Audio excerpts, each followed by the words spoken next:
ഒരു തീർത്ഥാടന ടൂറിസത്തിൻ്റെ ഭാഗമായിട്ട് കാസർഗോഡേക്ക് വരുന്ന ഏതൊരു വ്യക്തിക്കും നിസ്സംശയം സന്ദർശിക്കേണ്ട സ്ഥലമാണ് മല്ല ശ്രീ പരമേശ്വരി ക്ഷേത്രം.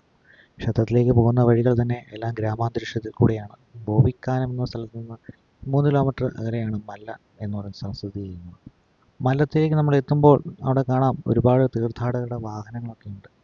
മല്ല ക്ഷേത്രത്തിന് മുൻവശത്ത് ഒരു ചെറിയ ഉദ്യാനമുണ്ട്. ഉദ്യാനത്തിൽ കമണ്ടലവും മരങ്ങളും പുഷ്പിച്ച് നിൽക്കുകയാണ് വസന്തകാലത്തിൻ്റെ ഭാഗമായിട്ട്. പിന്നെ ക്ഷേത്രത്തിന് മുന്നിലുള്ള ചെറിയൊരു പർണശാല പോലത്തെ ഈ ഉദ്യാനത്തിൻ്റെ പശ്ചാത്തലത്തിലാണ് ഈ മല്ല ശ്രീ പരമേശ്വരി ക്ഷേത്രം സ്ഥിതി ചെയ്യുന്നത്. ക്ഷേത്രത്തിൻ്റെ വാസ്തുശില്പ അത്ഭുതാവഹമാണ്. 4 ദ്വാര ശില്പങ്ങളാണ് അതിനകത്ത് കാണാൻ സാധിക്കുന്നത്. 5 ശില്പങ്ങൾ കാണാൻ സാധിക്കുന്നുണ്ട് ദ്വാരപാലകരായിട്ട്. അതുപോലെ തന്നെ വാസ്തുശില്പങ്ങൾ വളരെ മനോഹരമാണ്. ഇരിവെച്ചുറങ്ങുവാനും വിദ്യാഭ്യാസങ്ങൾ നിർവഹിക്കുവാനുമുള്ള സ്ഥലങ്ങളൊക്കെ കാണാം. ചെറിയൊരു ഗോശാലയും ക്ഷേത്രത്തോടനുബന്ധിച്ച് തീർത്തിട്ടുണ്ട്.